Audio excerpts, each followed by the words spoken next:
Needs a job. She has a job. She works as a waitress at a local diner. She needs another kind of job, a role, a part, something. Anything to let her know she's on the right path. Anything to let her know she deserves more than a school variety show. Acting is a fool's pursuit, 1 in a billion, her father says. Her grandfather agrees but adds, those who have the courage to follow their dreams have a 99% chance of being that 1 in a billion. Have courage. Courage will put the odds in your favor. Jane loves her grandfather and wants to make him proud. Wants to show him he's right. I'll be that 1 in a billion. Mexican waitress speaks in Mexican and English with a Mexican accent. Who wrote this? Mexican isn't a language. Doesn't matter, you get the gist. Her face grows warm with frustration. The accent isn't necessary. Why? Why the accent? Why can't it just be waitress? Waitress who speaks English? Why does the script need the waitress to be Mexican? Why is this important to the scene? Jane stares at the director, trying to understand his needs. It brings flavor. What does that mean? It doesn't bring flavor. It perpetuates a stereotype. Yet, Jane says nothing. She says nothing because she doesn't want to be blacklisted as a social justice warrior. Doesn't want to be called a complaining minority. With a slight Spanish accent, she finishes the audition. Jane shares a beer with her friend Dwayne. Dwayne tells her how a creative executive hired him to be the co-writer of his terrible script, to be the spokesperson of his terrible idea, to validate his insensitive cultural appropriation of an African-American story. The creative executive wants to make a minority film because it's a fad, the quickest way to be recognized, the fast track to fame for a hack. Many writers told the hack his script was wrong on so many levels, badly written, disrespectful, boring, insensitive. Dwayne refused to accept a script that was disrespectful to his cultural heritage, refused to attach his name to a project so the executive could avoid accusations of cultural appropriation, refused to validate an entitled interpretation of a minority story. The executive discredited Dwayne by calling him a social justice warrior, fired him. Jane sighs sadly for her friend. At least the script won't get produced. Dwayne raises a skeptical eyebrow. The hack has a friend with money, lots of money. He'll write, direct, and produce. Entitled hacks with friends in high places. It's how bad movies get made. They toast bad movies. Jane laughs, not because it's funny, because it's true. It's been months. She hasn't worked. No calls, no auditions, nothing. Jane stares at the blank television screen. As a child, she used to imagine herself on television. She doesn't see herself on television anymore. Something is happening. She can't see herself succeeding anymore.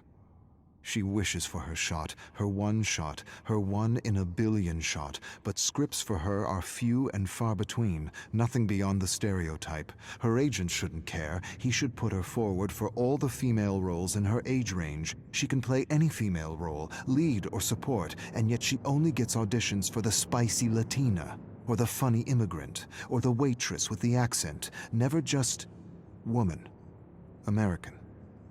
That's all she wants. She stares at the snowy television, tries to visualize herself as the star of a show, but can't. The phone rings. Her agent. An audition. A major part in a play, and it pays well. For a moment, just a moment. She feels like 1 in a billion. Jane's cell phone rings. She freezes on the sidewalk. This is it. And she doesn't know if she wants to answer or not. She can't take another rejection. Not for this part. This part is too important. She brings the cell phone to her ear, answers. She hears a voice she recognizes, her agent. He tells her how everyone enjoyed her audition, how everyone thought she was just fantastic. He goes on about something else. She waits for the but, the proverbial but, 1,000 compliments negated by one single, all-destroying but. It doesn't come. She listens to the trivial notes and waits for the polite rejection. Instead, you got the part. She's not sure she heard right. You got the part. She mumbles to herself. I got the part. Her face grows numb with disbelief. She screams. Strangers turn to face her. Sorry. Dwayne helps Jane rehearse at a cafe. They take a break and he tells her the hack is now doing a Chinese story and is desperately searching for a Chinese writer to validate his most recent abomination. Jane laughs. Hacks with money, it's how bad movies get made.